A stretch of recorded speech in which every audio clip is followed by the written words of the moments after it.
Your sister and I are D. How do you just become A? You must be sick. No, I think it's quite big. Patient 52, Sophie Bennett, please proceed to exam room 2. I stared at the door plaque. Dr. Ethan Carter, thoracic surgery, white coat, that stupid trim waist. The forearms I absolutely was not thinking about. A month ago, that waist had been pinned over mine while he whispered, Babe, for the last time.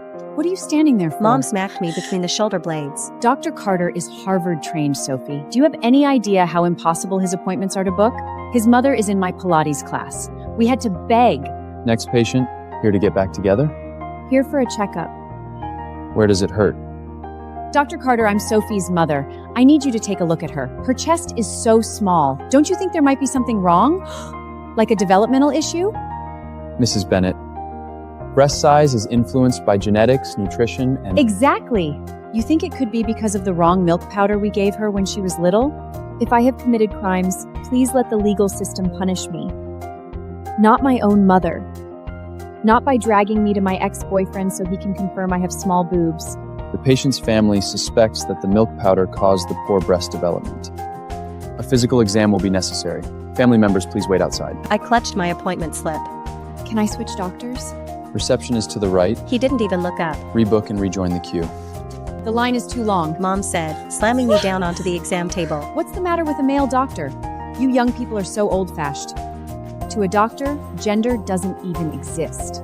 I died inside. Gender doesn't exist to doctors. What about ex-boyfriends? Also, he's a thoracic surgeon. Why are we asking him about my bra size? Ethan pulled the privacy curtain closed, adjusted his glasses. Unbutton the clothes and remove the bra. I gripped the hem of my shirt and glared at him. You're abusing your authority.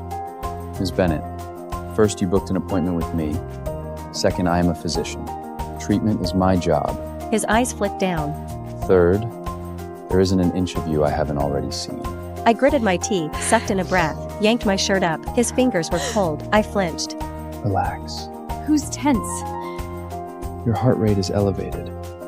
A tiny smirk tugged at his mouth as he bent to his work. Professional. Sensation? No means no.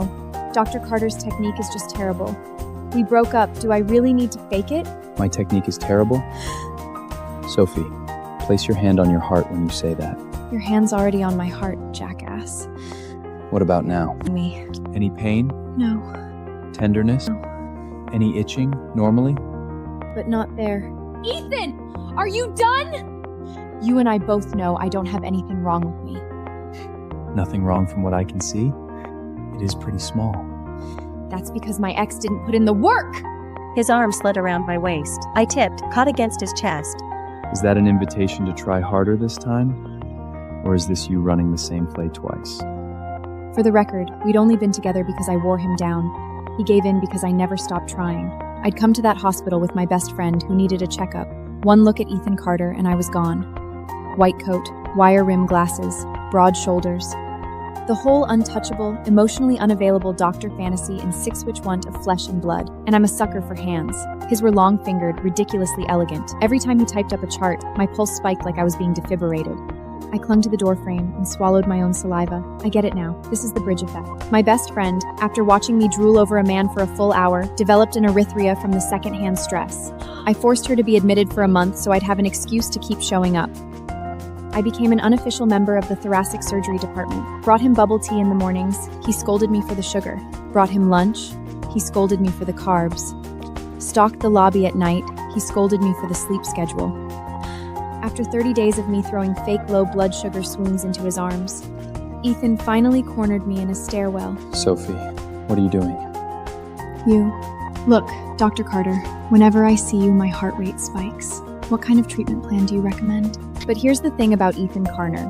He moves at a glacial pace. 3 months of dating before he held my hand.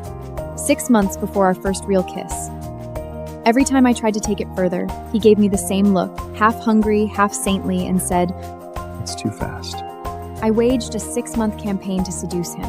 When I finally, he'd be reviewing case notes, writing papers, studying for some certification, a workhorse with a six-pack. The week of my birthday, I'd been celibate for 15 days. I had plans. We were going to see a movie, we were going to have dinner, and then I was going to seduce him. The movie hadn't even started when his phone went off. He kissed my forehead and ran. I watched the film alone, ate sandwich for one. The loneliness ate at me until it curdled into something meaner. He didn't reply to my texts. So I went to the hospital with takeout and found him in a glass-walled conference room, actually laughing, something he never did in public, with a woman in a white coat. They looked like a magazine spread. Matching resumes, matching ambition, matching everything. Something deflated inside me. A man like Ethan Carter was me. I was a freelance writer who watched anime. He was a top thoracic surgeon at a major hospital. We didn't match. In that moment, I didn't even want to sleep with him anymore. So I broke up with him. Why? Your technique sucks. He didn't text. He didn't show up at my door. So technically, my mother booked this appointment. Also, once is enough. Don't mention it. Practice makes... Is something wrong with her? She's perfectly healthy, Mrs. Bennett. Then why is my younger one a D cup and my older daughter is barely an A? Probably. She takes after her uncle. So you're saying her chest is hopeless? I'd recommend papaya. Got it. She needs a man. Dr. Carter, your mother told me you just broke up with someone. What do you think of my daughter?